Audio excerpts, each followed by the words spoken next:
Yes. Yeah. Oh, cool. Some of those questions I deleted just if they were redundant or hard to understand what they were asking. So I streamlined it a little bit and organized it a little bit differently. Are we live? Looks like we're live. It looks like we're live. We're here. I haven't gotten the message yet. The little. It's live. And we're live, folks. Hello. So thank you for joining us. Hope you're all safe and in good health. This is Time to Pivot, generating press interest, presented by the Austin Music Foundation. For those of you who are new to AMF, we're a 501c3 nonprofit arts organization whose core mission is to strengthen, connect, and advance the local music industry and community. And we do this through educational programming like this, professional development, focused mentoring through one-on-one consultation, and networking opportunities. AMF was established back in 2002 and remains one of the city's only service organizations dedicated to delivering year-round music business training at no cost to the local music community. So for more information, head over to austinmusicfoundation.org. So my name is Adrienne Lake, and I am a longtime music professional. I've worked at record labels like DreamWorks, Capitol, and Giant. I have worked briefly at South by Southwest, and I was a music journalist for 5 years, a talent buyer for Heard Presents, and currently I am the guest artist consultant for AMF, which is fantastic because I go way back with them, and I love the fact that I can give back to them because they have been so helpful and their programs are amazing. So getting started here, the media is constantly changing. And since the music industry has basically shut down, many media outlets have had to shift gears. So tonight we'll be hearing from members of Austin's media who will discuss the current landscapes. So helpful and their programs are amazing. How media coverage has changed since the start of the pandemic, and what artists can do to generate press and radio interest right now. So I am joined by Ashley Gregg from Do 512. Give a wave, Ashley. Hello. And over there is Rachel Rascoe from Austin Chronicle. In the corner is John Laird from Side One Track One, 101X, C3 Presents, and CultureMap Austin. He's a busy guy. And lastly, Deborah Sengupta-Stith from Austin American-Statesman. So we have a lot to discuss tonight, and we'll save the thank yous and most of the announcements for the end. I just have one to give you that's really important first. Around 8:30, we'll open up the Q&A, so please leave your questions in the comments sections and we'll do our best to answer. Quick announcement for Austin musicians. Applications have been reopened for the Austin Music Disaster Relief Fund through Music Cares. Submissions will be accepted on a first-come, first-served basis, and eligible applicants will receive a $1,000 grant. We encourage you to visit atxrecovers.com for more info and to apply. So getting started, if each of you could give us a little bit of information on your business, what your role is, and what you have had to do to adapt and change since the beginning of the pandemic. Ashley? Sure. I'm Ashley. I work for Do 512. I've been at Do 512 for about 7 years now. And I'm the GM and director of operations. So I've kind of done a little bit of everything, and my role has certainly shifted in the last few months. I worked all of our events and planned all of that kind of stuff, and now obviously that's not really happening. So it's been an interesting shift for us, but it's been, I think, a good shift for us taking a step back and being able to do more editorial features on what's going on in Austin, kind of giving a little bit more support to all of the social awareness campaigns going on, and just how to be more supportive of avenues that we may have not had time for. I think that's the general thought process for a lot of people right now, is I finally have time to do this or think about this, or maybe put a focus on listening to these bands that I didn't have time to before, that kind of thing. So yeah, in the past few months, we've just been really focusing a lot more on local artist releases. So any new releases, things like that, videos, just like really highlighting the smaller things going on. Since we can't be supporting live shows, it's how do you give back to artists right now? And that's kind of been our focus. I can expand a lot on that later. Great. Rachel? Hi, I'm Rachel. I write a weekly column for the Austin Chronicle called Faster Than Sound that's focused on music news and really anything else music related going on in Austin that week. I'm also generally a freelance music and culture writer. And I would say at the Chronicle, the main thing that's changed for us, we obviously used to recommend a lot of live shows. So now if you open the paper, we kind of have this like grab bag page that's more like, I think we've been calling it like things you should be listening to, or we've been kind of mixing it up. So it's kind of a combination of live streams, new albums, and I don't know, we've been getting creative, just really any other like fun merch, radio items, like anything. So that's been fun. But yeah, that's been the main difference for us, just not having live events to lean on. And then that page has been kind of replacing our album reviews for a little bit. Thank you. John?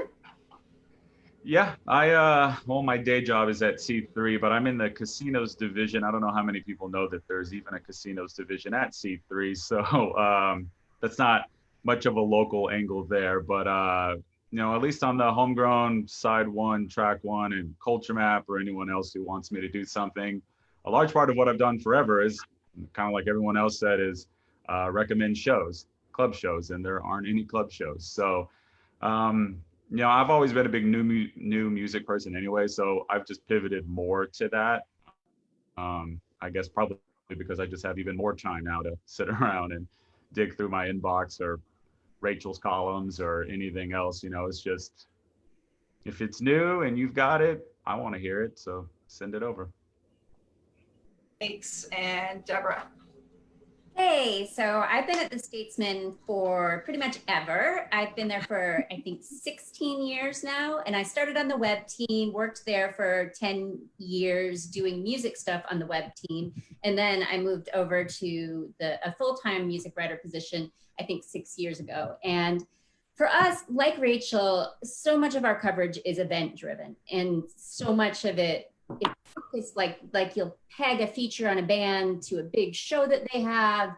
And so that has been a huge pivot for us. And the other thing that for me has been, it's been kind of a struggle, but it's important, is that there's so much hard news right now. There's so much going on in the world, you know, with the pandemic and the way that it's affecting venues and the Black Lives Matter movement really taking off, that I'm not able to do as many. Like, I love a good feature on an artist bearing their soul on an album. I have the opportunity to do as many of those. And that's definitely been one of my struggles, and something that I'm still trying to get in wherever I can. Mm-hmm. And are the staff members over there still going on and off furlough, or has that changed?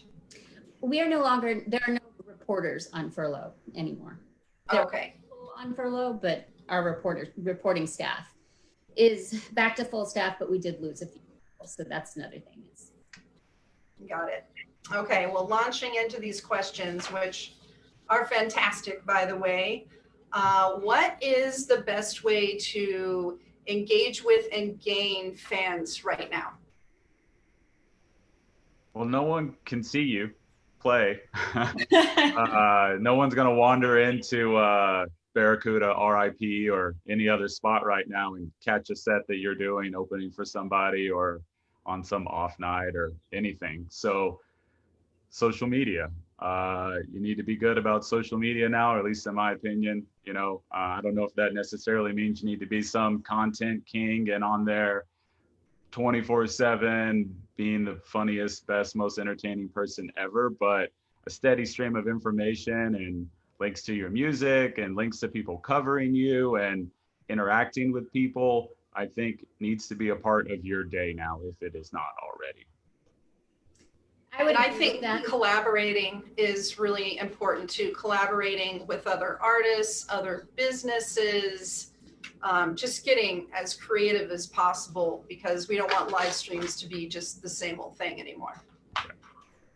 I think there's something to be said about consistency, like what John is saying, posting and making sure everything's up to date, and then being consistent about it. So if you had a residency somewhere, tag them and do that once a week show on your live stream on Instagram, even if it's for 20 minutes, just like giving something that's consistent. So maybe your fans can watch you on a Monday, or they see that you played that and they'll be able to come next week and see you, or once a month, whatever that is. Just giving some people just need to feel like a sense of normalcy, and they find new things through that.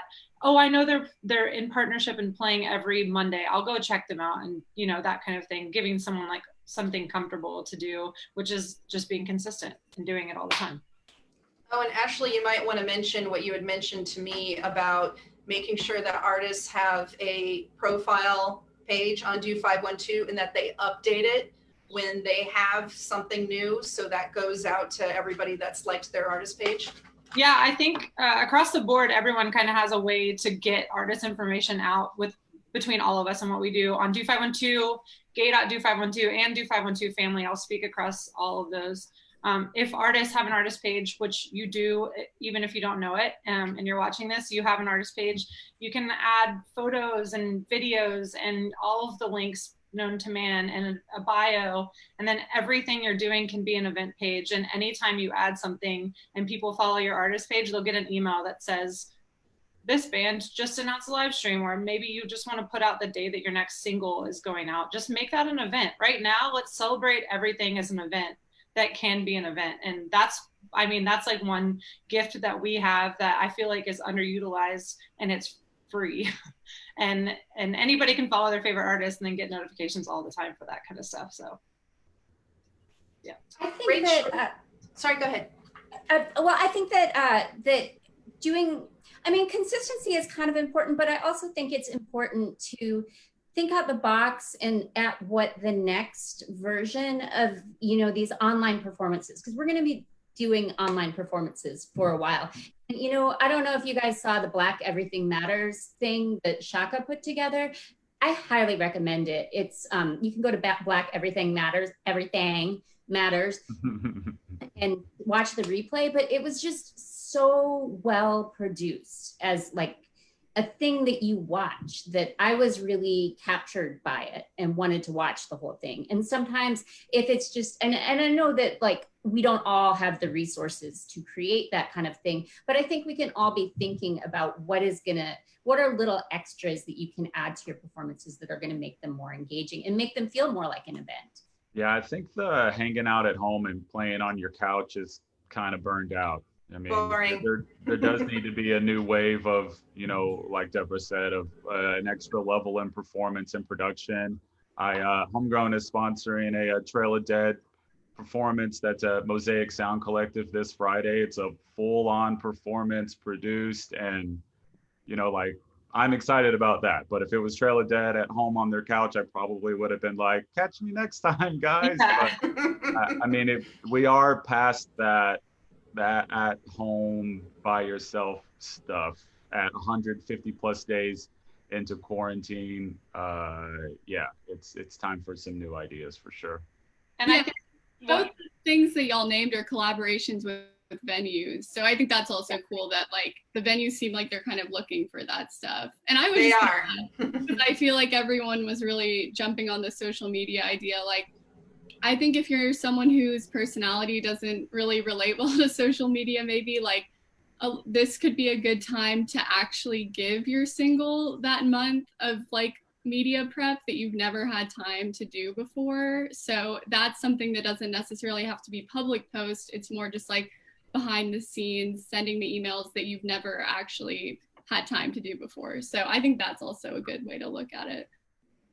Yeah, and Deborah, what you were talking about earlier with Black Everything Matters, I think a good add-on to that is if you could and you were able to get downtown, you could go to the venue and get a ticket for the show. Like I went and I got the ticket and I got the stuff, and it just makes you feel like really part of an experience, even though you are going home to watch it. But it's just adding little pieces to a puzzle makes you feel way more engaged. And you remember, you have something to hold on to. You remember what that was and why you were, watching it and how the experience was. So the next couple questions, I think I can kind of make them into one. The questions were, what was the best method or platform for delivering content to media? And what is the best way to interact with bloggers and reviewers? So I think we can kind of sum that up by saying, how do you want artists and artist managers, et cetera, to approach you? And what are the do's and don'ts, and what methods do you want or what delivery methods do you want their music in? MP3s, et cetera, and in a nutshell, what do you want to hear from them? What should they be doing and not be doing when they reach out? I like being contacted via email because it's just it just all of my work stuff is in one place, and I get so much email. But I do look through my email. I don't. So I like being contacted by email, but sometimes it's going to take me. Sometimes you might email me 20 times, and I'm paying attention, but I don't have time to respond. But it helps me to keep all of that in one place. And definitely for me, MP3s. I do not care about your CD. I mean, God bless you for making the CD, but it's just not how I listen to music anymore. Yeah, and further than that, I would say I like private streaming links where you don't have to download the song, which is, you can do that on SoundCloud, Bandcamp, a bunch of other platforms. You can send a private link. But I mean, it's not a do or die. I'll still listen to it, but yeah. Yeah, please email. If you DM me, I will almost instantly forget that you DM'd me. It's a bad way. Please don't tag me in things that I have nothing to do with. Oh my God, please. Yeah. Immediately, please. I will take the effort to remove the tag before I read your post. So just don't do that, please. Please don't DM me, email me. And if I'm being really honest, I don't care what the file format is. I'm good. I do need a download though if I'm going to try to play it on the radio. But otherwise, please email me. And the harsh truth is, if you don't hear back from me and I don't ever tag you in anything, I probably wasn't into it. But that doesn't mean you shouldn't send me the next song. It just means I wasn't into that one. And that's just the life of it.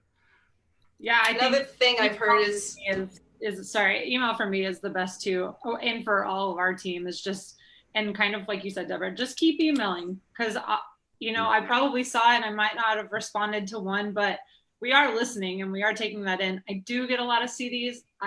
That one's tough for me. I have a CD player in my car, but I know a lot of people don't. But no cassettes, please. I still get cassettes every now and again. I have no way to play it. Yeah, I think another thing, when you do email, send a link to your band page and your Facebook page and your Instagram and your Spotify, if you have one, or where you predominantly put your music up, that's not just that single. Because I do want to kind of go and expand what you're playing and what you're sending us, and have those pages updated. You have time right now. We know you do. We all have the time. Yeah, and just like one other good piece of information, or I guess two things. One, please put that you're from Austin in the subject line. Yes. I get like probably 500 press releases a day, and I'm really good in my email. It is immaculate, but I still miss things like anybody else would. And then also just a release date.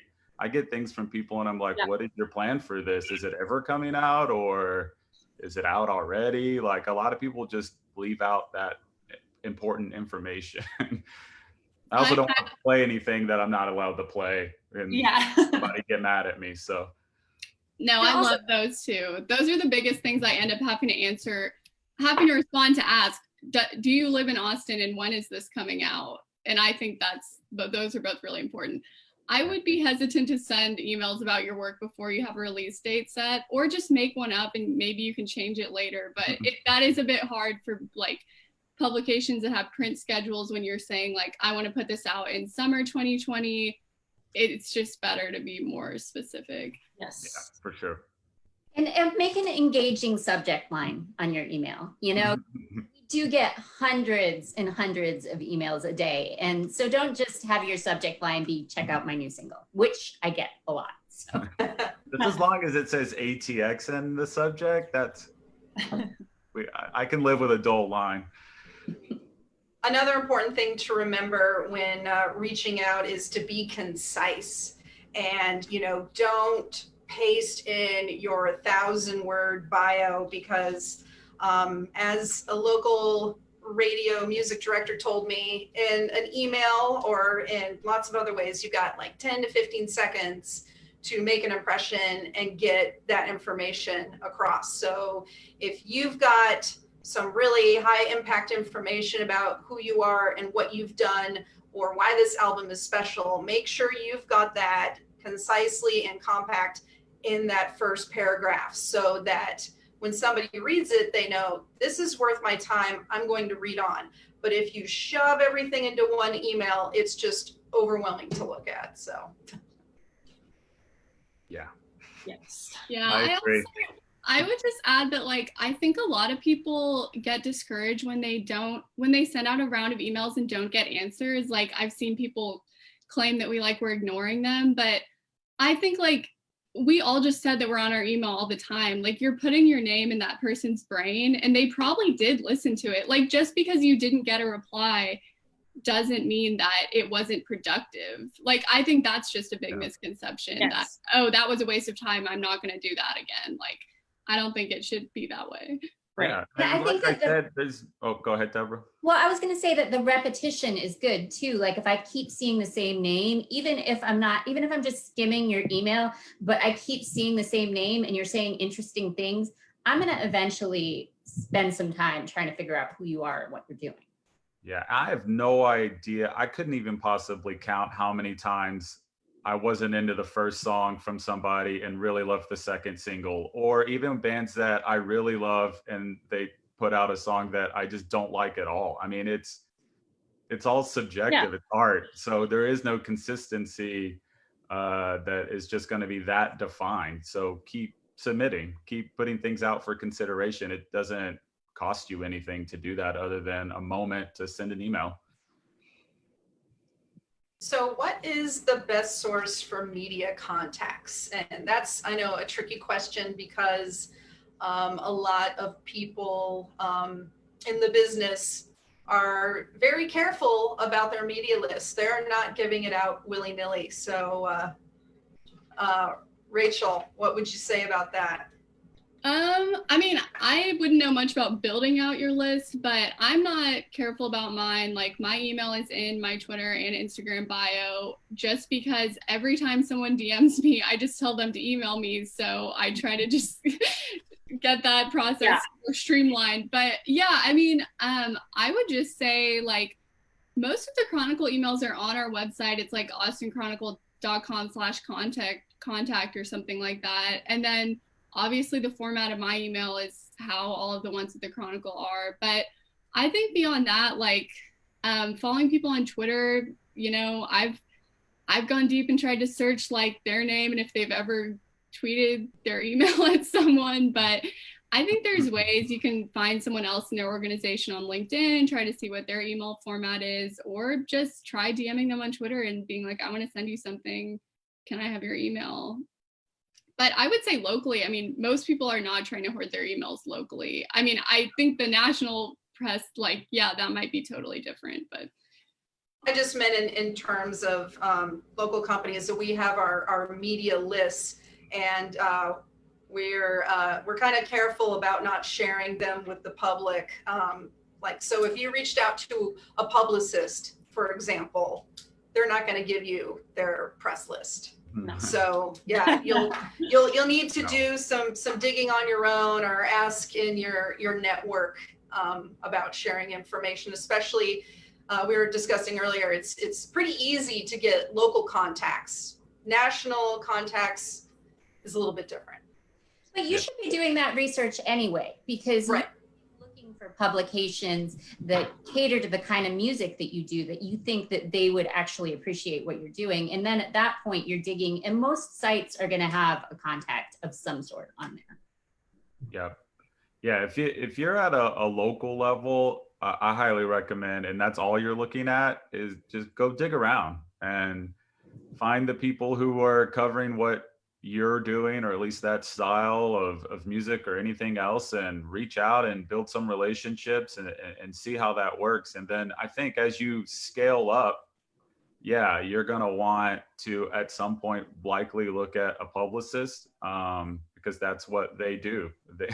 They've built those relationships forever and ever, and I'll say this, like, I get so much stuff in my Side One email, that Side One truck, when actually this past Sunday, the 9th, just turned 14. So that I'm on so many like databases, you know what I mean? Like, I get so many. So one of the ways that I sort through my email is I look for publicists that I know, that I have shared a lot of their clients before. So that's one way I can sort. The other way is I see Austin in the subject line or in the preview. So like that, on the local level, I think you just got to work it and figure out which outlets can help you and are gonna, you're in their wheelhouse. And then if it's anything bigger, like anything else in this business, I think you find somebody who specializes in that and who wants to work you, and that's what you do. Yeah, we at 2512 don't specifically have band contact or artist contact listed anywhere, but I think that kind of gives every artist an opportunity to just email us all. Or, I mean, there's only 10 of us, so it's not trouble, but it actually sometimes helps, because maybe it'll catch the eye of someone and it'll get sent to me instead of just going straight to me or straight to a different address. So I think there's the benefit in doing a little research. And then if you can't figure out, even not at 2512, anywhere, if you can't figure out the exact person to send it to a few. That doesn't hurt your chances of getting that information in front of someone, and who knows that the relationships that could start from that, down the road. And what John was talking about kind of leads to this next question, which is a publicist needed to get traction on local media, or can it really be done by the artist? And this is the important part, assuming a professional process is followed. I've gotten plenty of emails that have no professionalism to them, and I'm like, wow, this is great. And they go right on the radio or in some column somewhere or whatever else. So that's a thing that happens. And it's not like you need to be some wordsmith to reach out to me and go, I have this song I think is great. But yeah, I mean, locally, you can do it yourself. There's not some unlimited number of people who are doing this stuff here in Austin. You can put in the legwork and find those people and reach out and, just go up about the best course of action. Like Rachel said, there's plenty of people to follow on Twitter. I think for every outlet and all those people that work there, everyone kind of has their one little social channel that they really thrive on. Like I'm a big Twitter person, and some people are Instagram or whatever. Just dig around and put in the legwork, and you will find the people that, you're in their wheelhouse, and then, just go through the right channels and reach out and do your thing. It is worth the time that it will take you to do that. But I mean, I think you'll learn a lot along the way and probably find a bunch of bands that you'll end up enjoying. I think the thing that a publicist helps with is they're really good at telling a story, finding what the story is that's good, that we're going to respond to. So I think and I think you can totally do that yourself, but I think you do have to think about what is the story, what is the hook, what is the thing that's going to catch these people's eyes, and put that into your emails. But I think you can do it yourself. I believe in you. Yeah, I mean, I would clarify that, like, at the Chronicle, I would More than half of the stuff, like I would say I cover at least, and probably all of us, we don't even get an email from the artist or a publicist about. We're just more seeing the single being shared by their fans. We're seeing them live when it's not a pandemic, or we see that they posted on social media that they have new music coming up. So, I mean, there's so many different reasons that you could be covered. It doesn't have to be because you had a publicist or sent a press email. I would say the majority of artists I've covered recently, like this year, probably don't. Yeah, I genuinely enjoy getting emails directly from people too, because then I can engage directly back with the band and get a little feel for who they are and what their kind of goals are. If I do get that email back, yeah, I love that. And I think I love press emails because it does give you the bio, it does give you a story, it does give you everything very professionally done. But there is something to be said about, hey, I'm releasing this, check it out, let me know what you think real quick. Like, you like it or you don't, here I am, and this is my personal email, it's pretty easy. And then I can actually read it and say, okay, I have time to read this, I'll go through it really quick. And if you're slinging like a single, a one-off song, just do it yourself, send it out, see what happens. And I get it if you have an album or something bigger that you're trying to build a narrative around and do all these things. Yeah, maybe get a publicist. But if you're just working a song, something you cooked up and you like it, send it around, see what happens. Don't try to make a bigger thing out of that than it needs to be, I think. And going along with what Deborah was saying earlier about how publicists are great because they're the ones that can find your story and get that across to music journalists, writers, bloggers, because they know what's going to pique their interest. And sometimes it's really hard for artists to figure out their own story, and that can take a lot of work. So I would recommend those people getting together with friends that know them really well, making a list of all the interesting things about the band, get some outside input, because a lot of people, when you're the artist and you're so focused on music, it's hard for you to see what is going to be that hook that grabs that attention. But you can reach out to local music writers and ask them to write your bio, and they'll spend time with you digging and getting that information. And that's always a really nice thing to have when you're reaching out to anybody, whether it's a festival booker or a music journalist or whatever. You can have that story told in a really concise, impactful way that's going to grab that attention. It's a valuable tool. Bios are like this is like, if you can take one thing from me, it's get a good bio, because that's my greatest pet peeve, is when artists don't have bios. When I hear a song and I'm like, wow, that's really cool, let me find something out about this artist, and there's nothing there. It makes me kind of crazy.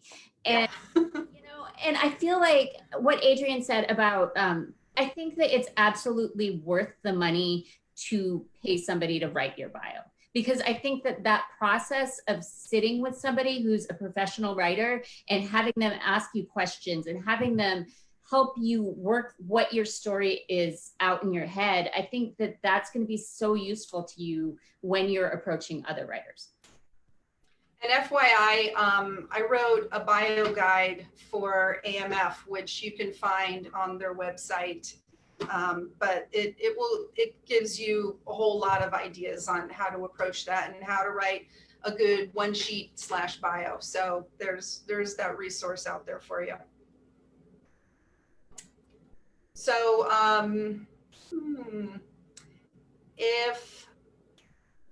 can you get media attention when your band can't get together to make music?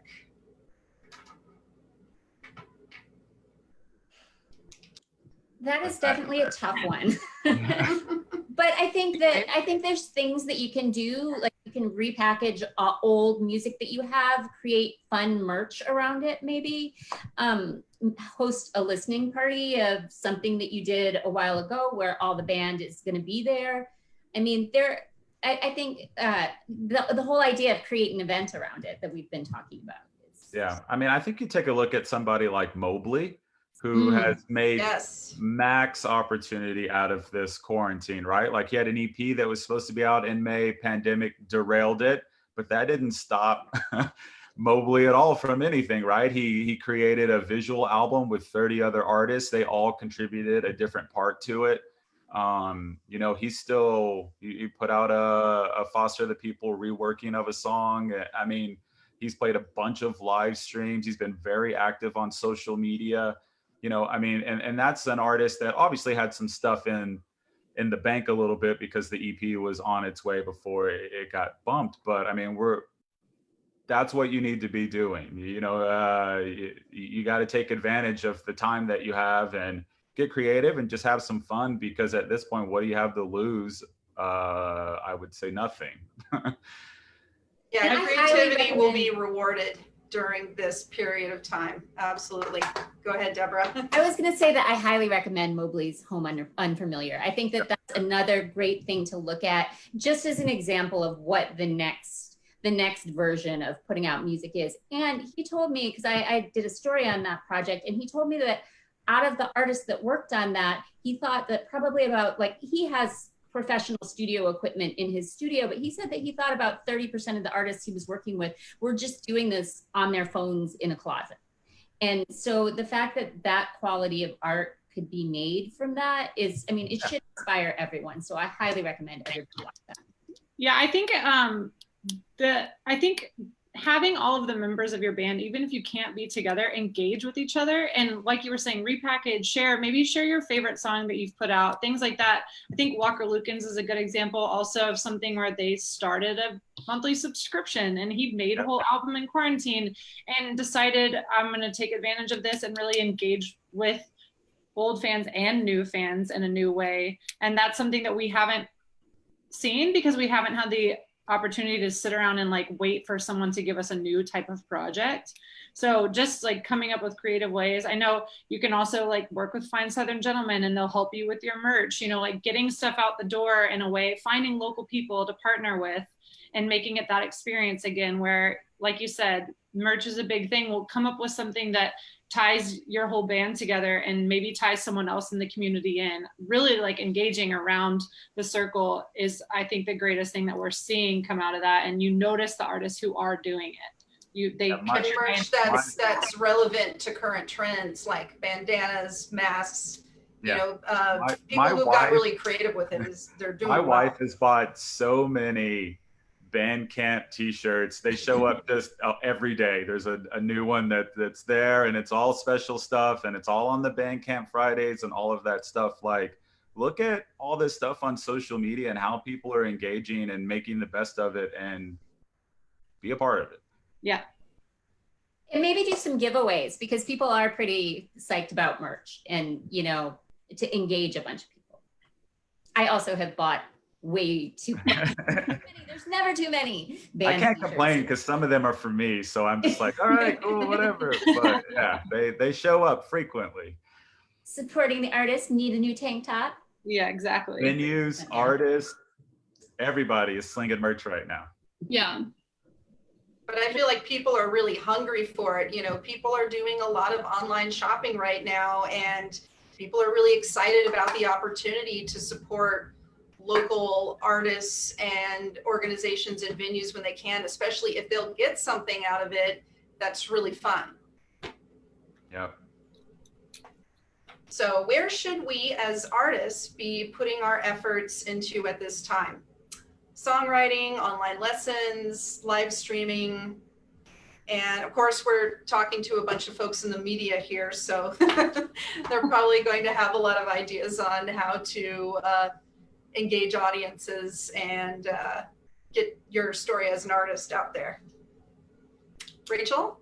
Yeah, I mean, I think it's really just dependent on how musicality fit into your life pre-pandemic. I mean, I know live streaming consistently is really important to artists who music was their main source of income. But I mean, I think it depends on that. But I mean, I think through all this live stream merch ideas, like, it's not going to fit everyone. And I do think it's good for people to focus on songwriting and, you know, putting the most intentionality they've ever put maybe into something that they want to release next year or this fall, or a single like very soon, I think it's just a good time to like be more intentional about your media contacts and like actually have all your social media accounts set up and all of that stuff. You know, I think that's how I feel right now. Like I need to update my website, you know, like take an inventory. So yeah, I think that's a good idea. But yeah, I mean, it's not one size fits all. I mean, Right. I do think it's a great time for people to catch up on a music video for like a song that they never made one for. But I also understand that like not everyone is going to break the boundaries of live streaming as an individual. So, I mean, I think it just depends really on what you're interested in. Do you all think that it's okay for artists to just concentrate on one form of social media, whether it's Facebook, Twitter, Instagram, etc.? Or do you think it's important that they put the efforts in equally across the board? I would say personally, at least give like a really good showing across the board. Get the best photos and most relevant information and things like that. You might be daily updating one over the other, but I know just between the people here, we do all focus, or at least like tend to lean towards one over the other. But I look at the others for reference too. So I know that, I don't know if that helps or not, but I really look at Instagram and then, or Facebook just to link straight to something else. You know, I just take it in that direction. Twitter, I like want to see that you have it, and I would love to read what's going on outside of what you're releasing. But that's not going to be my main focus. Where I know, John, like as you stated before, you're going on Twitter and you're looking at that and you're utilizing that more. Rachel's putting, you know, stuff like in her bio. So I would say, yeah, put your best foot forward on all platforms beyond those three too. Those are not the only three you should be focusing on, but I think for me, I think it's kind of like Ashley said earlier, you know, I think there's just a measure of consistency that's important. If you don't want to post a bunch of stuff on every single channel, that's okay. Like pick a lane on each one and go, hey, I only put this on Instagram or this on Twitter or whatever.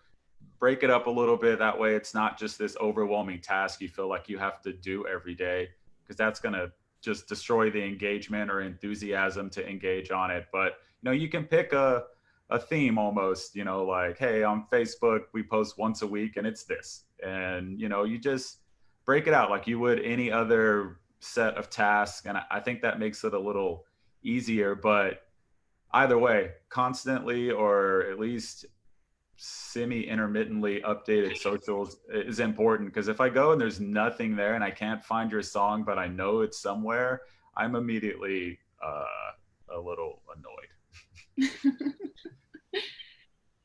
Yeah, I know that probably the rest of you agree that you know, whether I'm reaching out to bands as a festival booker or a talent buyer or a music journalist or whatever, when I go to their social media page and there's no links and nothing under the about section, it drives me crazy, because it's an easy thing to do.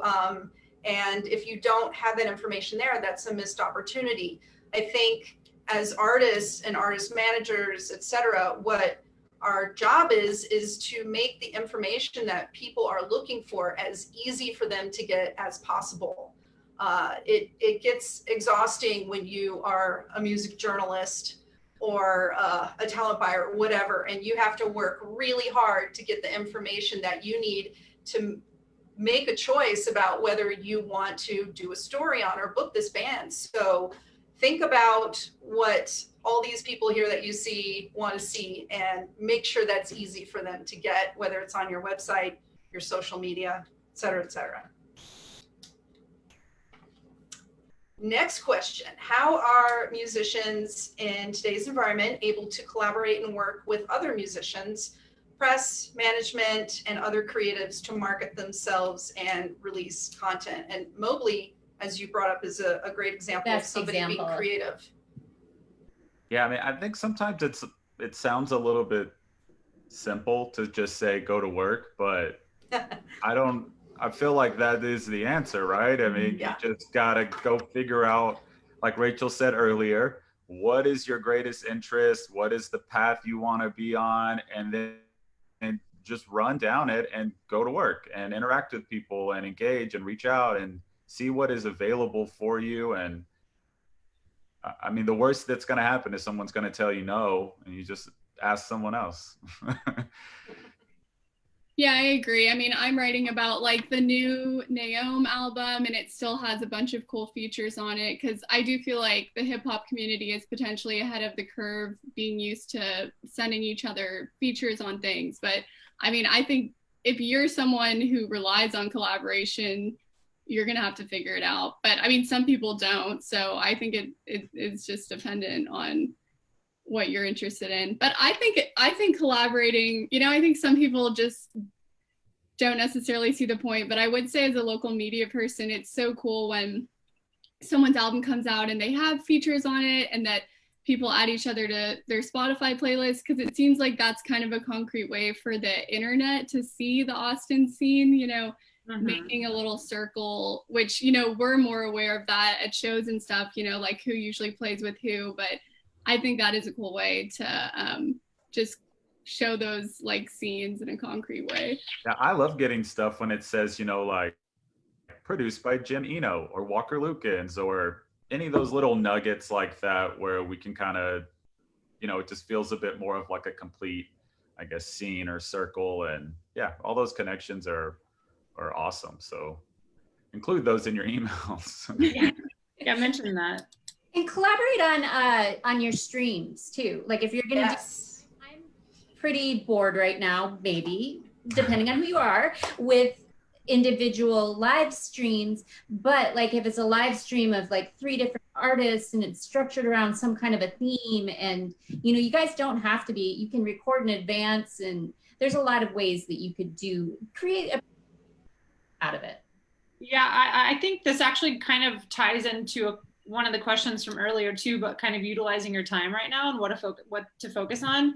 What is that thing that you thought you wanted to do, or you're thinking of now? Just try it. And like y'all, you know, everyone's kind of touched on it, but just reach out. It doesn't hurt to ask, because what you're going to get is maybe, no, I can't, but here's someone who might be interested that you don't know yet. You know, that's how those relationships work, even in the time frame where you can't go and be in person with them. It's almost more fun. You know, I'll send you a track and then you know, work on it and you send it back, or reach out to people who are recording in town, just different local recording studios and things like that, because now's the time to talk to them and see what they have going on, and say, oh, well, you know, if they say I'm recording this person, well, maybe you didn't even know that band was recording right now. Reach out to them and talk to them about what they're doing. Everyone's excited to do stuff. It just, you have to be able to talk to each other about it. So cast a wide net, you know. And as we were saying earlier, we all have time, right? I mean, nobody's playing any shows, so this is kind of the best opportunity to find that person that you've always wanted to collaborate with and get the guts up to. Reach out to them. So Mobley and Walker Lukens aside, what artists are you excited about? New artists or artists that have something new that's happening, are you excited about, and why? What did they do to grab your attention? Ashley.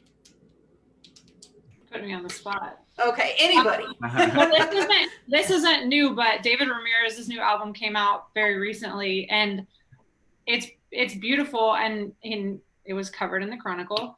I have it sitting in my room, but I think it's kind of cool to see artists that were working on an album before, that were already planning to release it, and they were like, this isn't how I thought I would do it.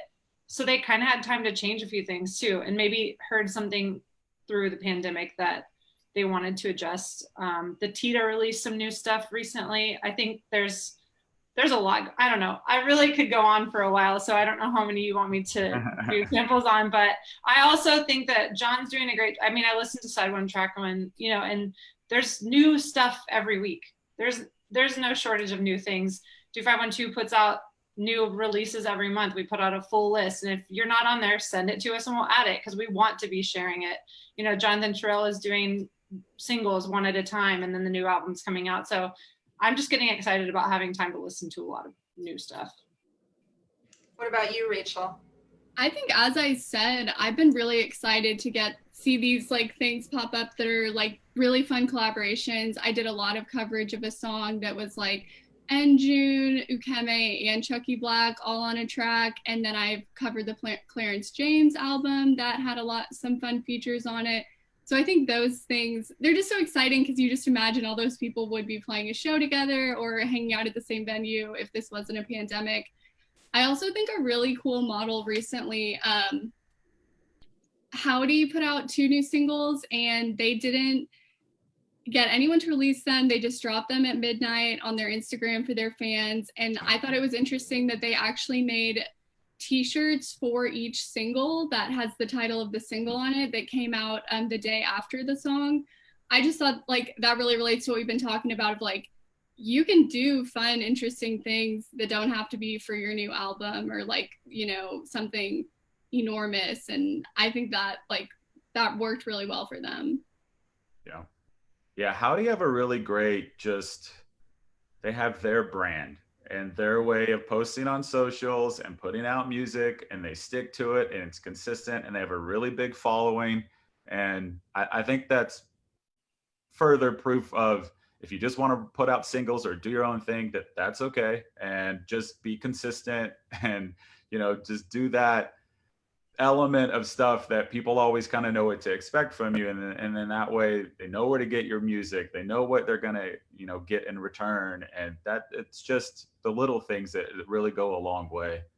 By the way, those Howdy songs are great. Dossie has 2 new songs out that are awesome. The new Bright Light Social Hour album sounds really good so far.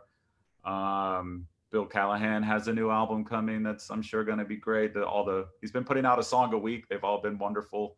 Yeah. Annabelle Chairlegs, and my whole show is new music every week. So I get excited about like most things. There's a really great new pop artist in town, Kirsty Ryan, who has a couple of really great tracks out. Yeah, go to 101x.com. I post all the playlists. Just go read them and listen to everything. Yeah, I mean, I don't know if he would say this, but I feel like that was kind of Bill doing a cool thing during the pandemic, putting out a song a week. That's like very modern for him, and it's been awesome. Like every Monday, and they have little hand-drawn single covers that he did. So that's been cool. Punny tweets, it's good. Yeah, I feel like, he's been he started tweeting at the beginning of the pandemic. Maybe he's really the model for how to bring your earthy brand online.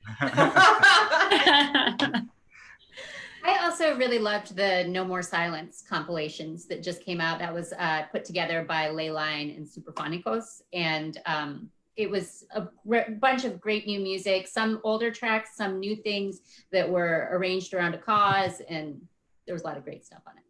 That Leyline song, Saranda, it's immaculate. Highly recommended. And the new Superphonicos is great too. I love it. That's great.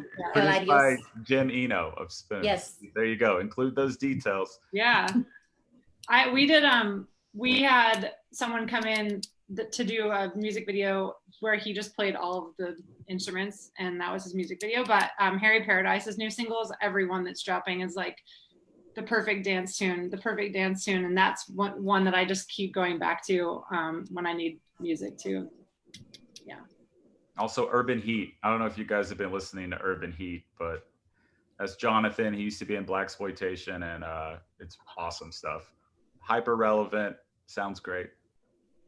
I could go on and on. So I know this is an open-ended question. We have no shortage of good stuff existing and coming out. That's for sure. And what's been really neat. Problem filling the show every week. There is so much stuff. There's plenty of stuff that does not make the show every week. It has not slowed down as far as people creating. No, it definitely hasn't. And that's what's been really cool about doing these artist consultations, is getting a sneak peek and the inside scoop on the stuff that's going to be coming out soon. That's really exciting. So next question, what are some of the biggest challenges and obstacles you see today and in the future for musicians to advance their careers and promote content? the I pandemic. mean, obviously no shows is a hard one. Yes. I mean, Yeah. Yeah, I mean, I think the touring income is what props up the publicity and the recording for a lot of people. So that's going to be a huge challenge going forward. Yeah, I think too, it's kind of like Rachel was saying earlier, or I guess kind of like we've all said frequently, there's a different level of engagement and process to all of this now. And I guess what is technically downtime, so what happens when you are like, oh God, I'm terrible at social media and I'm never going to be good, or all these different things, like people are going to have to figure out a way to adjust and kind of expand their portfolio a little bit on the things that they're comfortable with, or quote unquote Pivot, if you will. yeah. So, it's no longer, I don't know if it was ever you just make music and then go play it. There's all this other stuff involved, but those things are like really highlighted now. People are going to have to figure out some measure of being comfortable with things that maybe they weren't comfortable with before. One thing that we did a few months back, which we've talked about this already tonight, is just partnering with venues right now, I think is a really special experience, because if you have a personal relationship and you can get in there and you can record on the stage, that's awesome. And if you can't, we'll still do something where you put out something along with the venue, maybe somewhere that you played a lot or somewhere that you've always wanted to play, just get on that stage.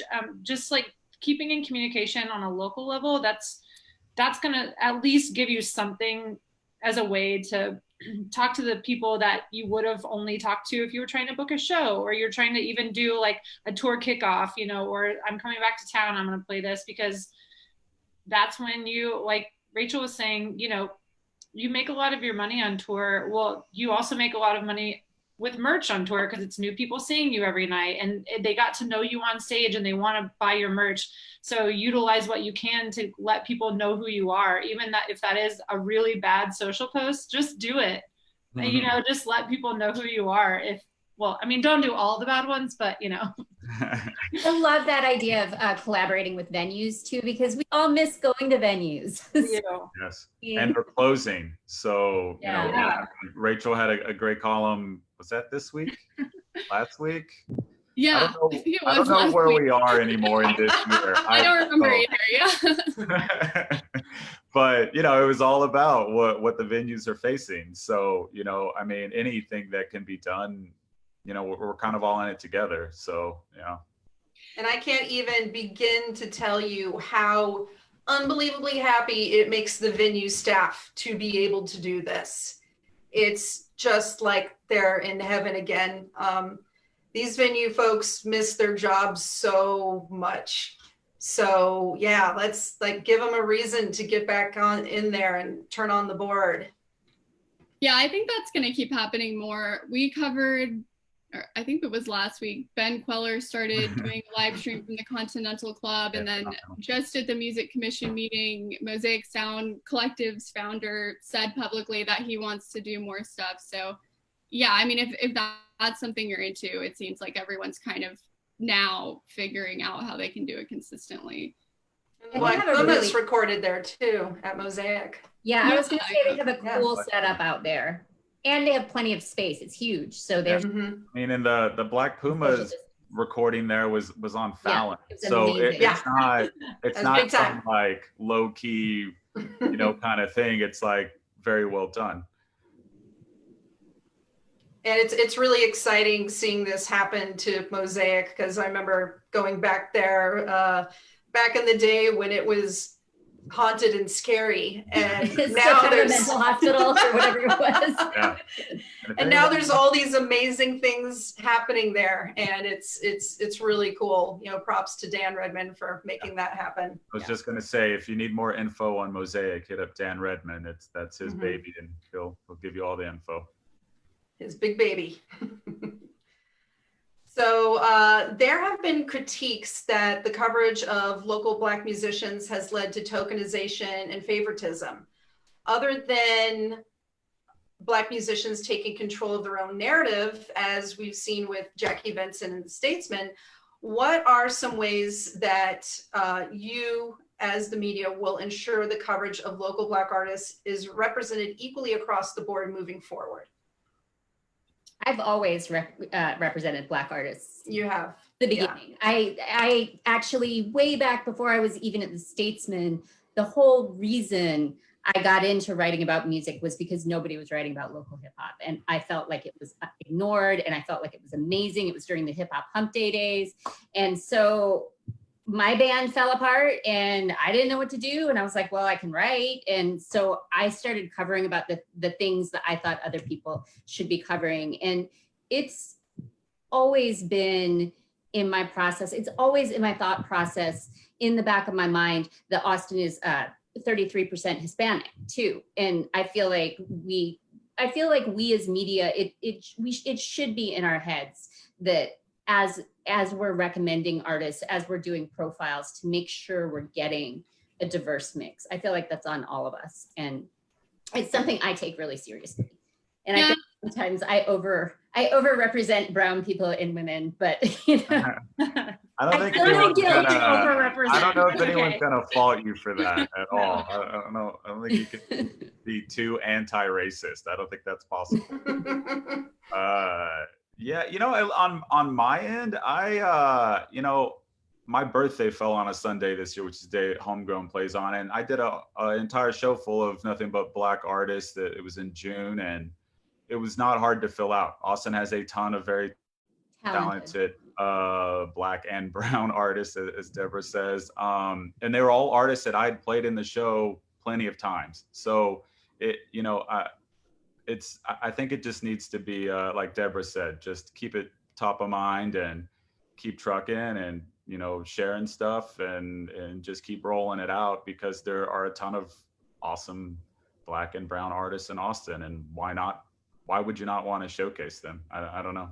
Yeah, especially because, sorry, go ahead. Oh no, I was just gonna say something I've been thinking about a lot. I think what you were saying kind of about seeing some of the same artists covered was because I do feel like institutions across the board, including the Chronicle, very related to this conversation, were very reliant on the Black and brown artists that had publicists and a lot of machinery behind them promoting them. So I think for us, that's kind of required like a re-examination of like when to cover someone. It's okay if it's after the single came out because they didn't have anyone to send you a heads up. It's okay if it's because of a smattering of amazing singles because it's not someone that works in the album format. So I think like re-examining those kind of things, which for people in the media, it's really, those are just conveniences that you get the heads up. So it's kind of more like you just working harder, I mean, as you already should be, to make sure that you have scheduled out what you're interested in.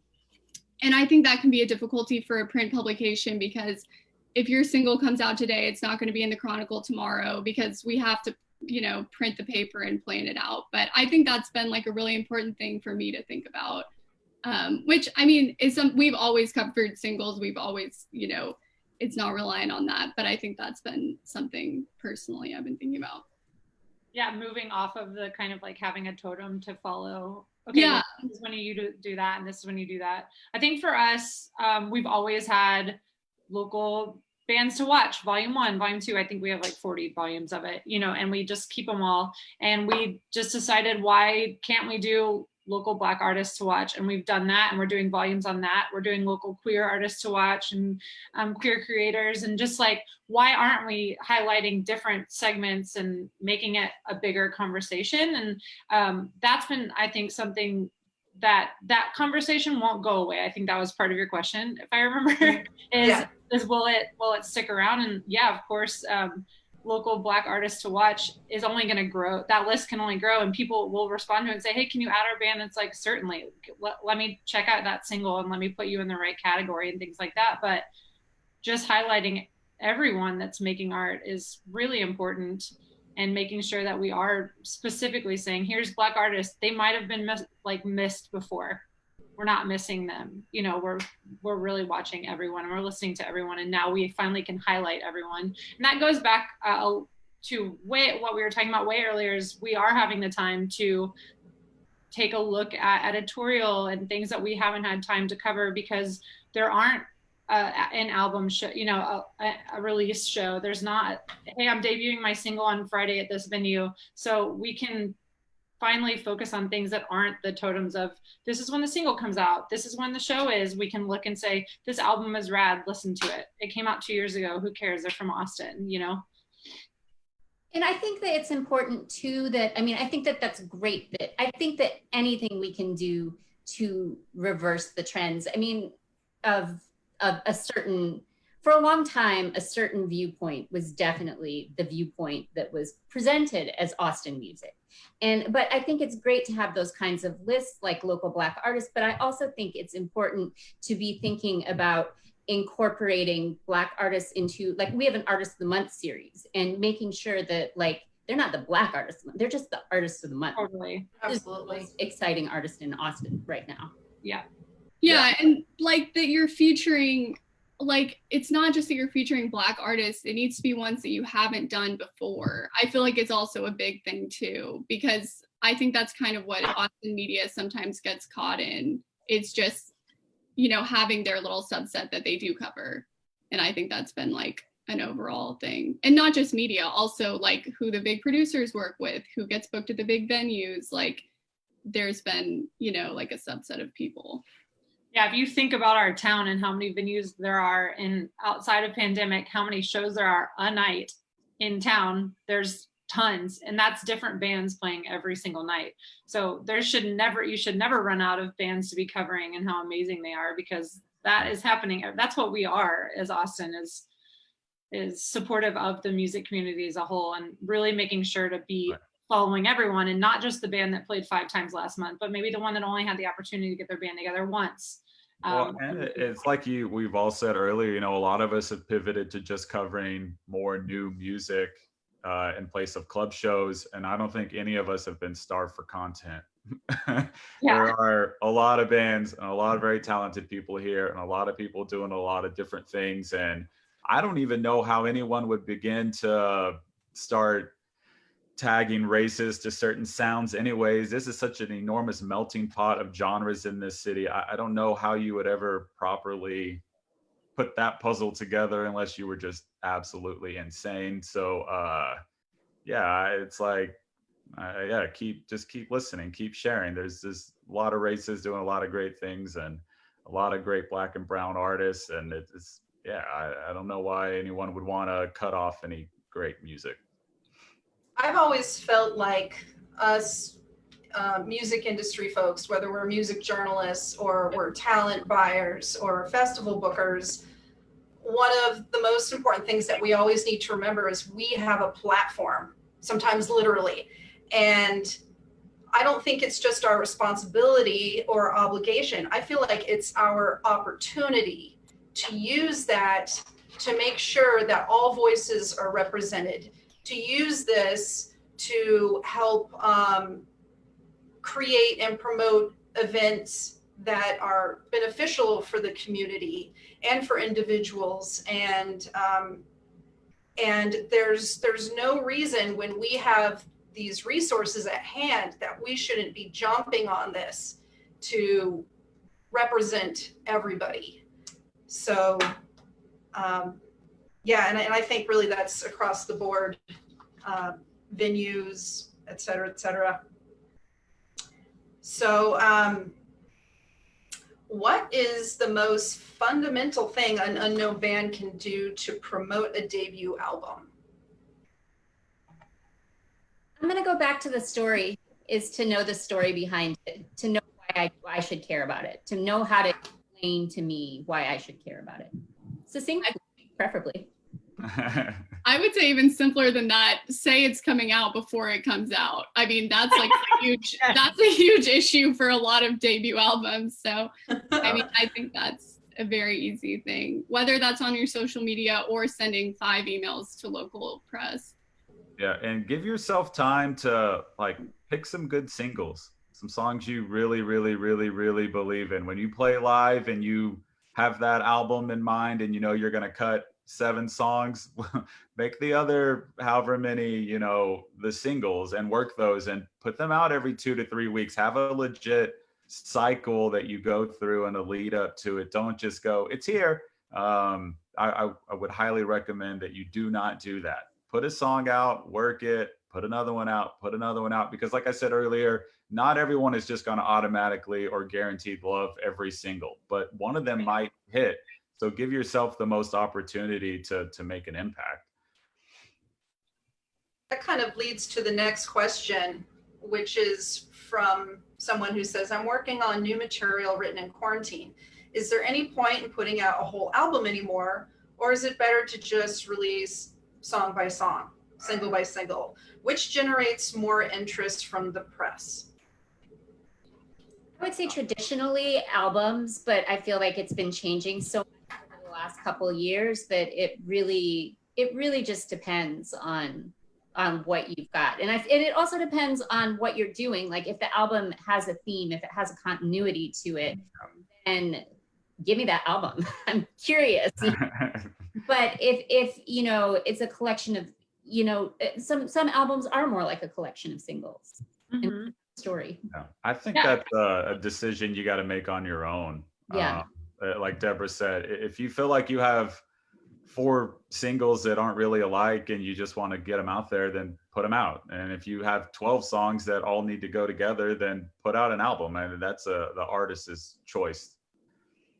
Yeah, and I mean, I think what y'all are both saying is on deciding on your own is more that it should be driven by the art and your intentions for it, not just by like what you think is going to read well in the media. Because I mean, all of us just look good for good music. I mean, that would be the answer to this entire conversation. Yeah. And there has been a lot of interesting discourse lately about this, because what did the Spotify guy said, like, I don't see how people who put out music every 3 years are expecting to make money. And I think that's so dumb. Like if that's someone's vision and that's how they operate, you know. Yeah, and that definitely does not apply also to some artists who has sub 1,000 spins on Spotify. It's like, their release schedule has no bearing on that at all. You know what I mean? Like he probably should have qualified. He meant like, I don't know, Taylor Swift or somebody, but like, you know, for some tiny band, that is a completely irrelevant statement to them. But yeah, it's like everyone's saying, it depends on what you want to do with your art. That's because it's your art. You should do what you want. Also, just to get on a soapbox for a minute, I don't think Spotify dude is in any position to be lecturing anybody about because based on what he pays people. Yeah. I do think. No, I was going to say that's something we haven't mentioned. I feel like local artists have been doing a really good job coordinating merch and music drops with the Bandcamp Fridays, and that's been really fun. Yes. Yeah, that's what I was going to kind of chime in on too. It's art. So do you want a 7-song album? Do you want a full album? Do you want singles? You know, and also, are you going to give us a vinyl to go with it? Things like that. Like I get really excited about things that I don't normally get to have my hands on. So yeah, what's the purpose of the songs that you're writing? Because then you know the purpose of it on the whole, not just on these one-off little pieces. So I know this has been mentioned in our conversation in bits and pieces, but going across the board, starting with Ashley, what is each media outlet's lead time for album releases and, you know, for singles and things like that too? How far in advance do you need to know about these things coming out?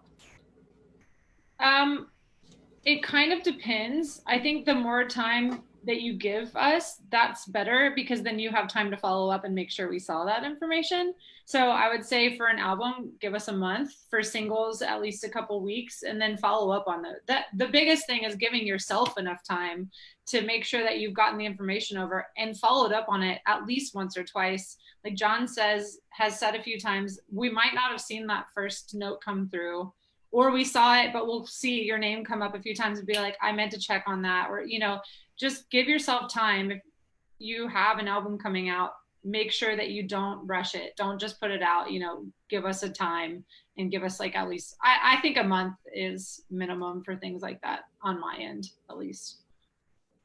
And for Rachel, I think you mentioned it was 2 months that you were looking for in terms of lead time. Oh, I mean, I'm hesitant to say just because I don't think we really have like a policy on that. And I don't want to exclude anyone from sending me stuff ever, because I do feel like during this time we've like gotten to catch a lot of stuff the week after it comes out. I mean, I would say if it's like your album, you know, if you're more of an album format person who puts like an album every few years, yeah, I mean, 2 months would be amazing. And I mean, but I'm hesitant to say that just because I feel like that mostly applies to people who have more press machinery. So I mean, if you're sending it, if you're sending it, you know, 2 weeks before, that's good too.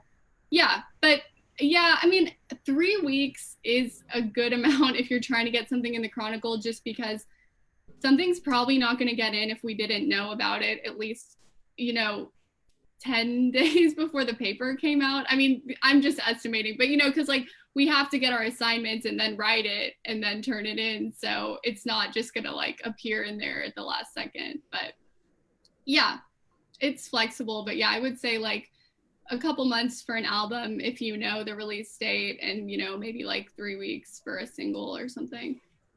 I think it's a little different now because people aren't doing release shows as much. That too. And yeah, because if you have a big event, then absolutely you need to be telling us about that at least a month in advance, because then we absolutely need to get something out before that event.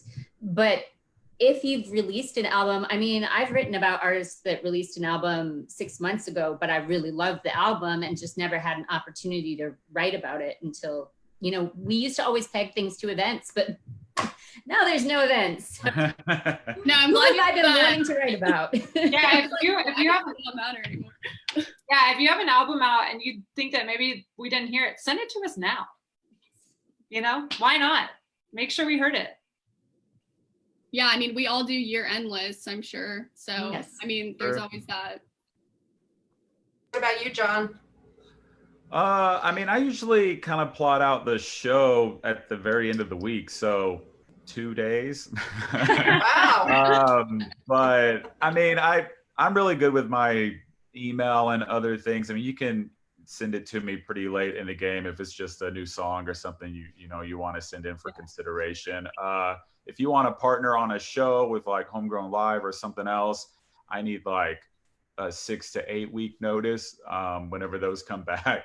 Maybe scribble down a note somewhere. But yeah, when it comes to new stuff to like put in the show or something, I don't need much lead time unless you're just really set on like premiering something in the show or something bigger.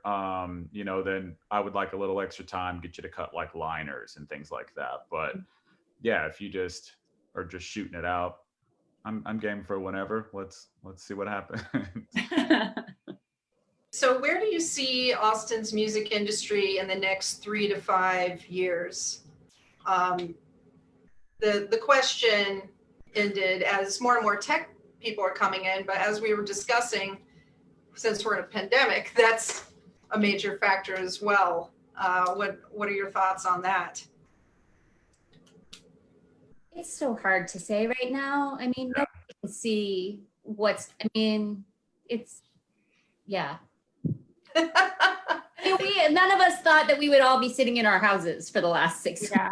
Yeah. You know, and at this point, I don't see where the point where we're not sitting in our houses most of the time is. So yeah, that is definitely highly speculative as to when this ends and we can go back to some resemblance of club shows or the like. You know, I mean, in January I threw an Australian benefit concert at Barracuda. Now no one ever remembers that Australia was even on fire and Barracuda is closed. So if you had told me that that would be the case in August back in January, I would have been like, where are you from? So I have no idea what things look like in 3 to 5 years or even a month from now. This is, I hate to say it because I hate seeing it written, but unprecedented times. yeah. Absolutely. I think one thing that we've kind of said throughout this is the one thing that we do know about the future is that we're still going to be getting new music. The artists don't stop creating.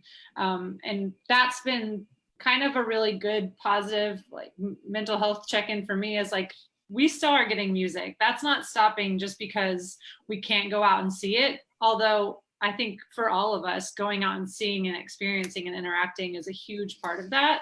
But knowing that we're not going to stop getting new music, that's really one positive. And who knows what artists might decide to come to town and join the party and, you know, start collaborating with people, or what bands will come out of these side collaboration projects. That's the thing that we can look forward to while we don't know about everything else. And yeah, I think it would have been a question about the tech industry, but we have something that's changed everything. So we have no idea anymore, you know? Remember when we used to go to festivals, y'all? Remember?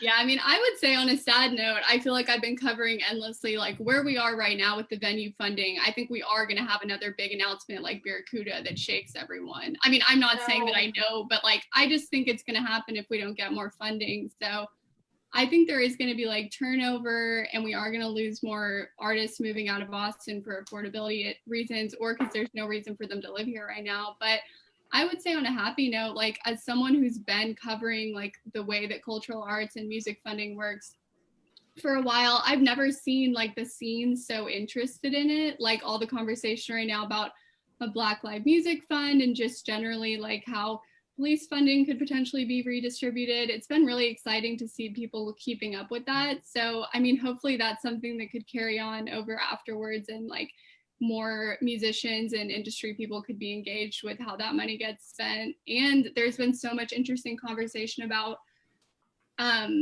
people thinking about that if the venues do get money, they want more of a best practices to be implemented. So I think all of these are like exciting ideas that hopefully can like come to fruition afterwards. And then maybe some more like, you know, nonprofit community spaces that are not reliant on alcohol sales that we have shows at, because I think that's just something that we're seeing the challenges of right now.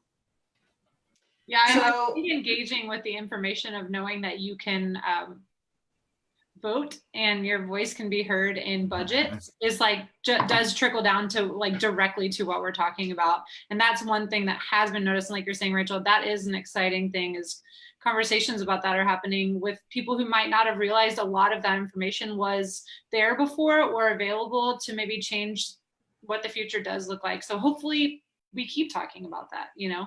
Yeah, that's true. I mean, I guess the real answer to that question is, what do you want it to look like in 3 to 5 years? Because it's probably going to be up to you. It's all changing. So do your part, I guess. And speaking of voting, one thing that we can do to support venues is go to the NIVA website, National Independent Venue Alliance, and they have, it's super easy. It's just a few things that you can click on, and it sends letters out to our representatives about helping to preserve venues. And, you know, we've got some local people with Austin skin in that game that are looking out for us. So everybody go, please support that so we can hang on to some of the venues where we've made all these memories. And following up with what everybody was saying before, the other month I was speaking to a music industry class in Guadalajara, and they were all asking me that same question, what's going to happen? What's going to happen?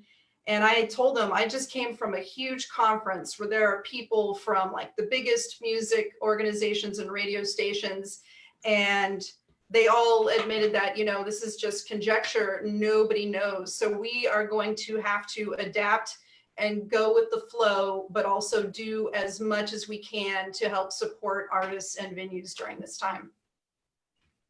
So good news, I've got a whole bunch of questions from people watching. And the first one is for Ashley. For Do 512, what is the process to claim or verify your artist profile? It's pretty easy. You can go straight to Do 512, and there's a bunch of contact emails at the bottom, or just I'm here talking to, so send it to Ashley at Do512 or cm@do512.com. Just send us a note, and we respond to every single email that's sent to any of the Do512 emails whatsoever. So if you're sending us one, you'll get a response. So just send us the info, what your artist is, maybe send us the link If there's already an artist page that's not you, we get a lot of that. Hey, this isn't me. Can you change the photo and verify? Yeah, we'll do all of that. Just let us know.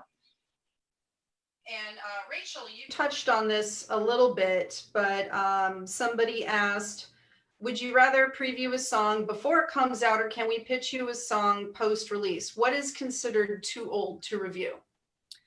I mean, I would rather get a preview of it. I mean, I'm going to say that just because it's convenient, but I don't think anything's considered too old to review. So I'm not going to set any rules on that. I mean, yeah, we probably wouldn't since it's halfway through the year past it, we probably wouldn't cover something that came out in 2019 right now. But I mean, even if we didn't cover it, you're like putting your art on a radar. So I would never get an email and be like, why did they even send me this email? So I think that's relevant. Also, I forgot to say, I was thinking the question earlier about hiring a publicist.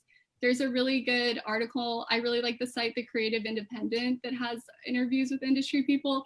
And there's literally one called like How to Know When to Hire a Publicist that I found enlightening to read because I'm not on that side of things. To add to what Rachel said, just something to consider about previews or things like that.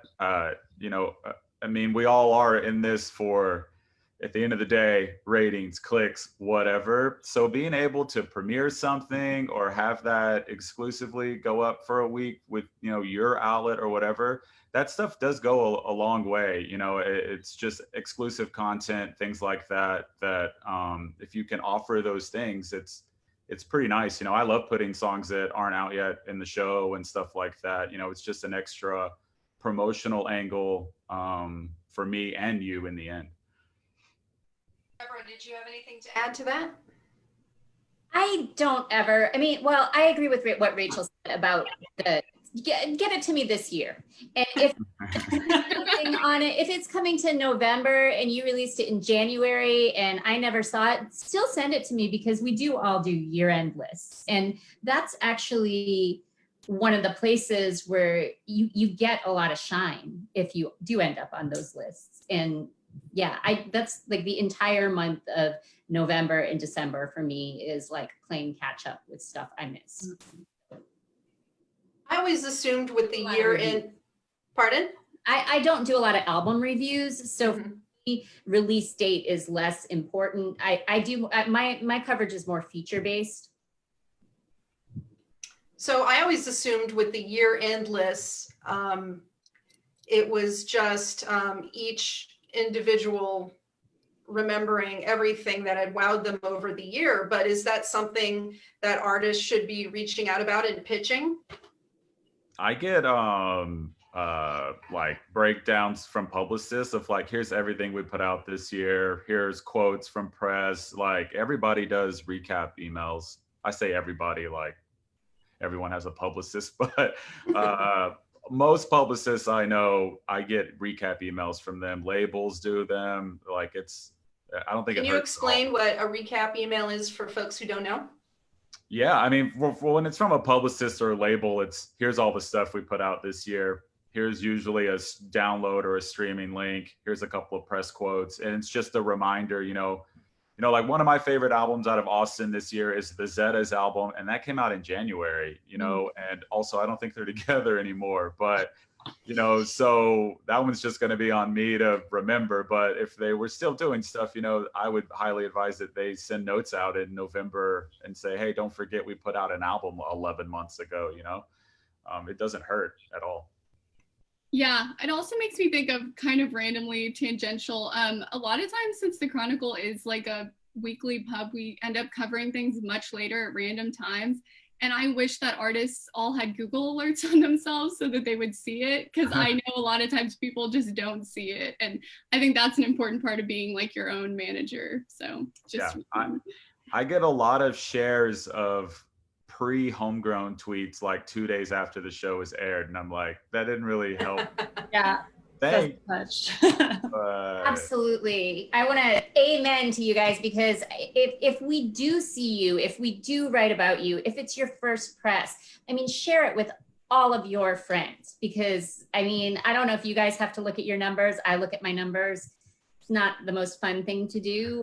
But if I see that something is getting traction that I didn't expect it to get traction, it definitely. Yeah, my wife hears me yell promote being promoted a lot, and I highly like it. Yeah. Don't just hit like or ignore it, share it and show people how active you are and that people are paying attention to you. It doesn't hurt, I promise. And it doesn't make you look any less cool. I also promise that. It makes us feel good too. You notice that we noticed. Right. And it all trickles down, right? Because like if I can't get you to promote being played on the radio, then are you going to promote a show together? Or are you going to promote, if I put you in a CultureMap or all these different things? If Rachel comes to me and says, hey, you've played that band a bunch, do you think they would be a good fit for this? I'm going to tell her the truth and go, well, they don't seem to promote. Like, you know, I mean, we're all connected. We ask each other these questions and we check in, like, do your part, because it's only going to hurt you down the road that you don't seem engaged in any of these parts that are important.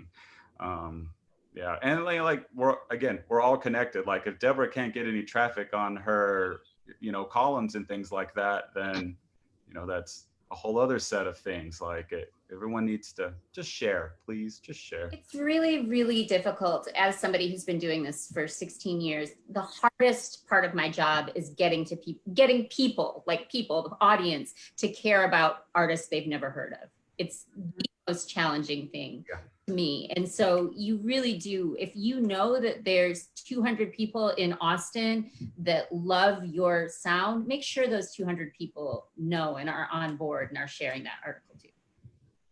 Totally. I think it's really important to remember that this is all a symbiotic relationship. So like John and the rest of you are saying, if these people are giving you love, give it back. And then that helps build a relationship. And, you know, we all have memories. We remember this stuff. So if we support you and you support us, that can only do good for everyone. Mm-hmm. So here's a question from the Bell Sounds. They said, we have been releasing a single every month in 2020. I build a webpage for each single with a press release, SoundCloud embedded link, photos, and downloadable bio. This way, I just have to send the page link and password and writers can access everything. Is this a helpful strategy or am I just creating more work for myself? I love that strategy. Yeah. I mean, I think what's important sometimes to remember is that HTML emails, you send them out and they just are all wonky and weird. So at least that way you control exactly how it looks. And I mean, I don't think there's anything wrong with that at all. Yeah, it gives us something to remember that's different too. Yeah, I mean, I wouldn't suggest that all the information requires a second click through, but it sounds like you're being super organized. So that sounds great. Yeah, again, it's about making it easy for everybody to get the information about you as an artist and your releases. So as long as you're doing that and it helps to test it too, you know, make sure you have a friend look at what you're putting out there and say, oh, this is easy. Oh, or you could change this. Oh, this password didn't work.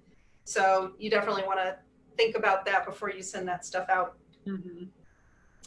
So here's another question. I'm starting a local podcast about supporting local music, small biz owners, local food and drink, all while sharing inspirational stories and tips on a variety of topics and entertaining with local music and some comedy. We'll also feature good causes in this community. That's it in a nutshell. Do any of y'all have tips to make this collaborative project a success? What are some things that you think Austin needs that I can incorporate into the show? Are there any resources or grants through the city? I think one thing is just going back to exactly what we were just talking about, reaching out to people and supporting what they do and letting them support what you're talking about. You know, it doesn't have to be any one focus. It sounds like that is going to be across the board. So just supporting everything that strikes your fancy and then making sure you share that with them. Yeah. And I love that this idea is collaborative because we've been talking a lot about collaboration. And I think that in this pandemic times, I've really enjoyed some people who have been doing music and food offerings. And so maybe when you release an episode, have the restaurant that you're featured have some kind of a dish that you can order for that you can be eating while you watch the episode. Stuff like that, I think could be really fun. Yeah, and stay positive, and don't be surprised if no one wants to do anything for your first like 10 episodes. Yeah. Because most people are going to want to wait until they know that you're pushing out a consistent product. So, Yeah. you know, just keep that in mind, keep your head up, stay on the grind. Yeah, you might have to do it with minimal support at first, but if you're doing a good job and putting out a good product, people will jump on board. Yeah. And as far as I know, I do not grants for something like that. I don't think so. Yeah, I don't either. But I also think like something like this, like Adrienne, you sent us all the press assets for this live stream so we could say it's happening. I mean, that's like really important for getting businesses to share it. Yeah. Yeah, make it easy. How are you advocating to hire Black and Brown professionals in your spaces? We are always looking to diversify our freelance writer base. I would love to have more Black and Brown colleagues, but right now we're kind of in a hiring phase. But that's something, it's something that I've, as you know, as the brownest person in the room a lot of the time, white, and it's something I think about a lot and have definitely been advocating for. Yeah, I mean, I think our Latinx music editor role is really devoted to that. And I mean, we are limited in the new freelancers that we're bringing on right now because of the pandemic. That's pretty much been the biggest impact on the music section. I'm saying this as a freelancer. So, but yeah, I mean, people can always reach out to me if they're interested in pitching the Chronicle. There's not a lot of room right now, but I mean, for good ideas, there's always, and I'm willing to help people that are interested in freelancing. The same for Do 512. Our staff is so small that it is like basically one in, one out, and people don't really leave. Turns out they like hanging out and working with their pals, but we are always wanting more voices on board. So sending us a bio and sending us what you want to write about, if you want to be a freelancer, or if you want to intern, or you have an idea for a special project, that's things that right now we can at least be looking at. Although sadly, chiming in on everyone else, you're limited right now specifically, which is a bummer. Yeah, I have my hands in lots of things, but not much control over many of them. But I'm always happy to pass on notes or anything else. You know, if you have something you want me to pass along to CultureMap or, you know, 101X, or side one is just me, but I'll pass it on to myself. Yeah, you know, always happy to send along a note or give you some information if you need. Yeah, no problems.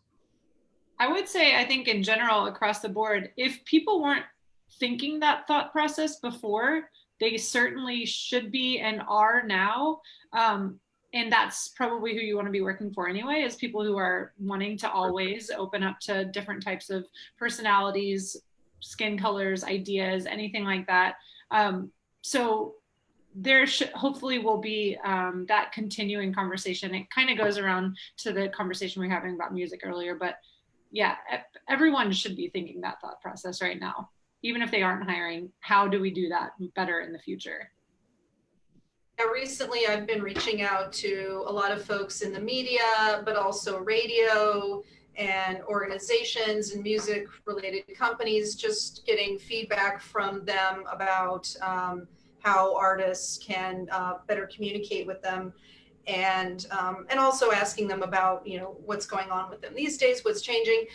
One of the things that I hear the most is that everybody's working on diversifying. So that's good news. And I'm hearing that almost across the board from everybody that I'm talking to. So yeah, this everything that's happening, you know, the silver lining is there is a lot more awareness and a lot more motivation to take things to the next step and the next level.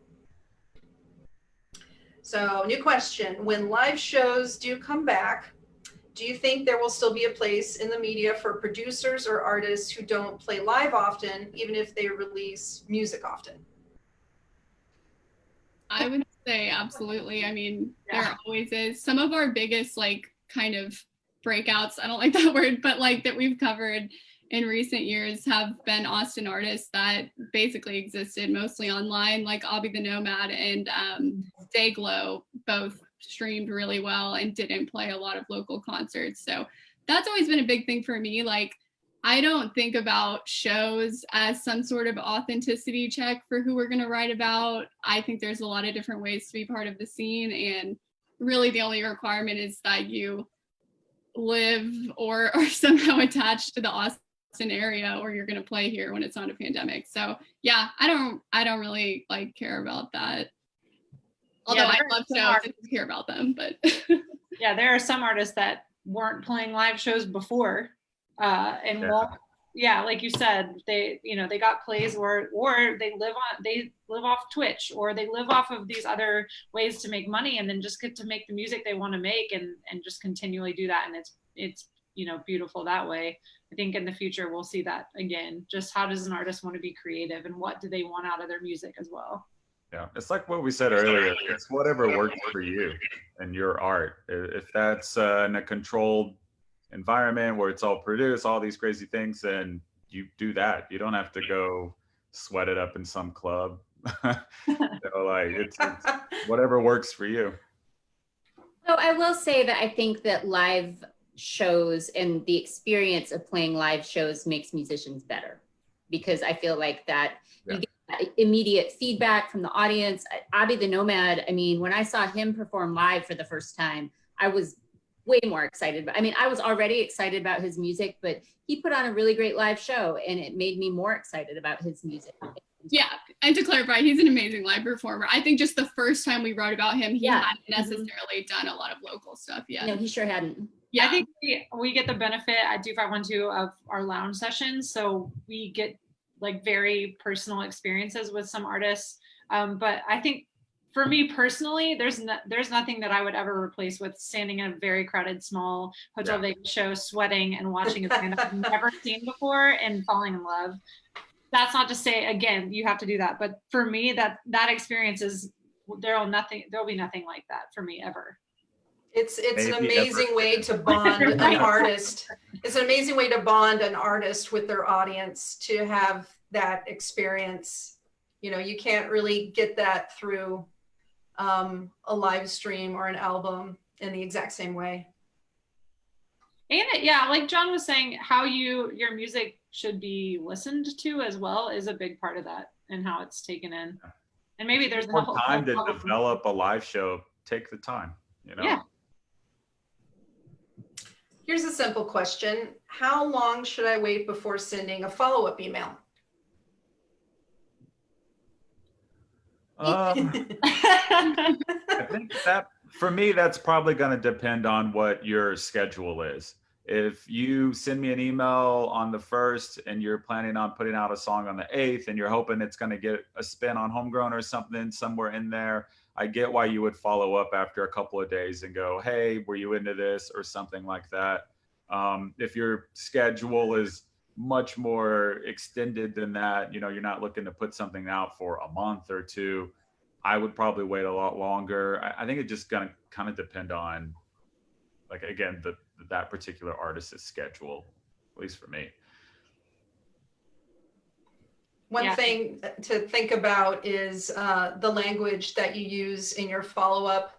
I've seen all kinds of crazy things. I've seen people sending the same email over and over again. Whereas, if you are pitching something and it's not hitting right away, the best thing to do is to try a different tactic the next time.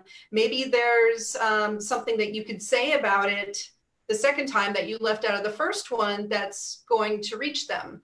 And sometimes it's good to change the subject line because, these emails just stack up. So yeah, make sure that you're thoughtful about the language in the follow-up emails, and that it's not just like, why didn't you respond to me, or something like that. So yeah, and I would also say, like, I feel like some artists definitely do it too much, but it's like, I think a lot of artists feel really embarrassed to follow up sometimes, but it's like, we get like 100 press emails a day from Publicist. You're not going to stand out as some sort of like I've heard a lot of artists be like, I don't want to be annoying, but it's like, you are among many emails. You're not annoying. What is annoying is when people DM me, they think I'm going to more likely to answer their email if they like hound me on another platform. I really don't like waking up every morning to being tagged in an Instagram post by the same. It's very creepy to me. So yeah, I mean, I think just, I wouldn't like hold back, but also, be respectful. And the Chronicle doesn't always tell people, unless we have to interview them, we don't respond and say like, you're going to be like, you made it, you're going to be in the Chronicle. Like, I think that's kind of, sometimes people think that like, if we didn't answer the email, it's like a failure, but yeah, I don't really respond to emails unless I need a piece of information. Me neither. Yeah. Just too high volume, but I tag everyone in social media because, again, like earlier, I want you to promote being promoted. I hope that you're going to share it so people more listen or whatever, all these different things. And so I tag, if you're in something, I will tag you somewhere. So all you have to do is pay attention to your socials. None of y'all have kids, right? I have chihuahuas. They're pretty quiet right now, though. Another thing that is good to mention, whether it's a follow-up or even a first attempt to reach out, I have always gotten DMs through social media, basically with a link to an album, just saying, check this out. And without making an attempt at connecting to me as a person. So those are automatically ignored, which, I worry about because that could be something really good, but it just comes across as so demanding. It's always nice to say, hey, we've met at this place and, we have this connection. Would you prefer me to email you directly? But here's the link to the album. But yeah, I think it's important to not come across as demanding because people's inboxes do get flooded, especially certain times of the year. Yeah, polite and friendly, y'all. Yes. But I would also add, I think sometimes like what you just said about needing to have like met them somewhere can sometimes be prohibitory to people that don't have publicists or like a lot of connections. And I don't think it's necessary that you necessarily like come up with some weird reason why we have things in common. Like, you don't have to comment on my pictures that you love my outfit or something. Like, it's just like, that doesn't like have to happen, and I think it's fine. And I do listen to music that I get in my DMs because I realize that is the best format for some people who maybe don't have an email yet for their band. So that's been something I've been thinking about too, to try to just really break down walls that might be stopping some artists from getting to our ears. I agree. If it's politely worded, I will listen to, but if it's, this just demanding, listen to this. And it's like, I don't know who you are. I don't know your story. It's just, out of the blue. Also, I think I saw somebody post something about this weekend is the pandemic, time is off, but, definitely do not DM me at 10 o'clock on a Saturday night, Try to be respectful, you know. I just forget the DMs. Like when it comes time to put together the show or anything else, if I do remember, I go back and look and it's pushed forever down and I'm like, I don't even remember what that was. But my inbox, immaculate. So you want to be in there. I promise. Email again. Don't ever copy that same email. Please don't do that. Also, please don't go, I'm the biggest fan of Homegrown, insert last song off the playlist. I love that song. And then don't do that. I don't need any of that weirdness. Just and don't whatever you do, please don't call me Deb. Don't we're buddies, because if we were buddies, you would know not to call me Deb. So if you want, you can call me Deb. It's fine. Yes. I don't What is the best way to hold the local media accountable for their coverage, errors, omissions, inaccuracies, etc.? Oh man, if I got something wrong, please tell me. I butcher names on air all the time, and I hope that you will tell me that it was horrifically wrong. Or if I got a date wrong or something, like, don't let me share wrong information.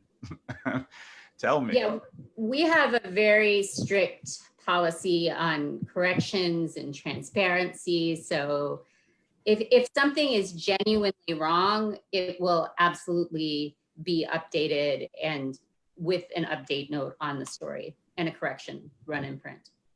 Yeah, we read every single email, and please correct us. There's no point in having wrong information out for you, because all we're doing here is supporting local. So we want to be supporting the right name, the right tag, the right link, everything. That's, send it to us and make sure we know, make sure we see it.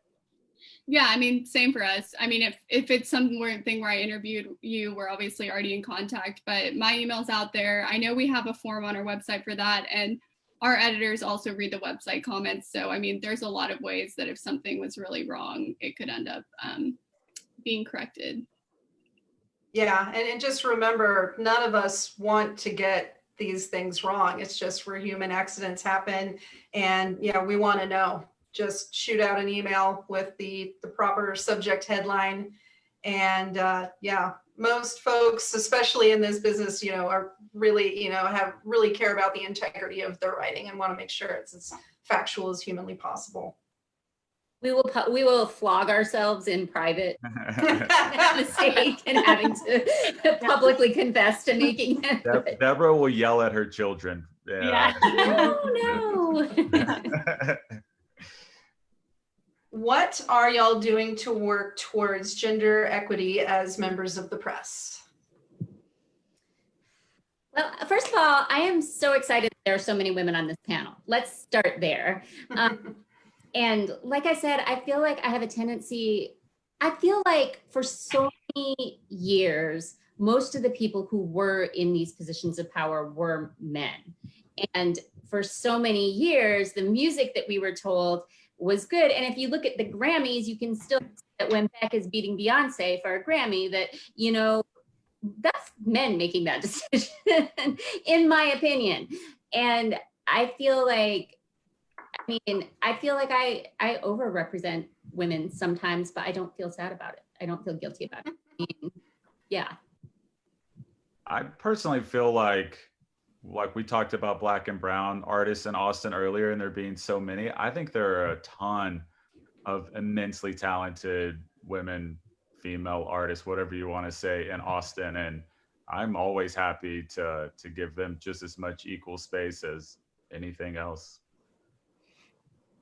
Yeah, I mean, that was when I took over my column. I feel like that was one of my main things that I wanted to think about, was just integrating more women and people of color, which I feel like something for me that's been important is just going back over my coverage from the month and seeing how things played out, because sometimes it is especially difficult with these hard news stories, because a lot of the owners of Austin institutions are men, and that can be difficult. But I think it's opening up your brain to maybe looking for different voices, like fans and just different people, and really being conscious of that. I also think that when you talk about these things among Austin industry, including myself, everyone's like, oh, our staff is so small, we're so tight for cash. And I feel like sometimes the best resource all of us can offer is just being available for someone to give them advice or resources. Because even if all of us feel like we're just barely making it, the fact that we're on this panel means that you do have some level of resources that someone didn't have, which I just feel like I think about a lot, because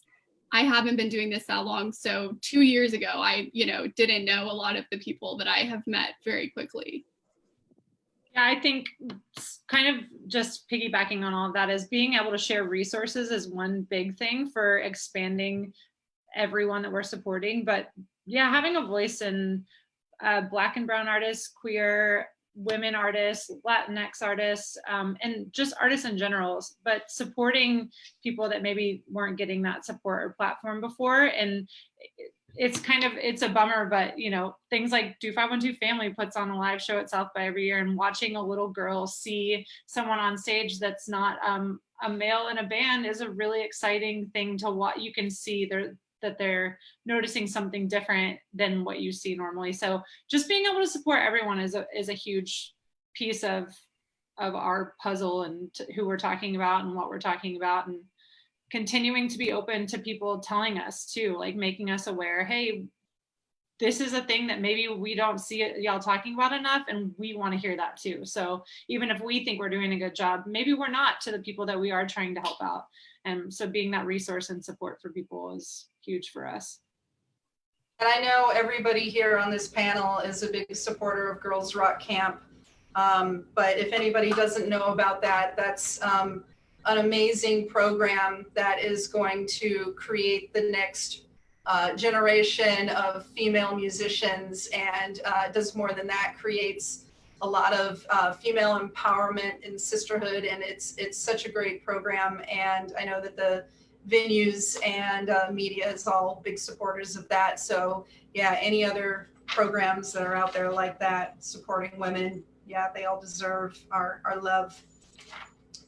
So we have just a few minutes to wrap up.